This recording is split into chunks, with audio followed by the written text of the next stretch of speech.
Bu mahnı İldırım ləqəbli kickboksyor Elmir Səmədzadə əsr olunur. Əssalamun aleykum Qubadlı vanına, Qubadlının bələddir hər kəsən atsanına. Elmir Qubadlıdandır, dəyərli idmansıdır, kickboksda çempion, hünərli idmansıdır.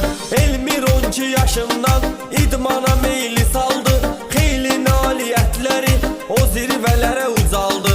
Ömür edir xətayıdə, hər zaman hörmətlidir, atdığı addımlara daima diqqətlidir. Müəllimin səninlə fəxr eləyir hər zaman, Orxan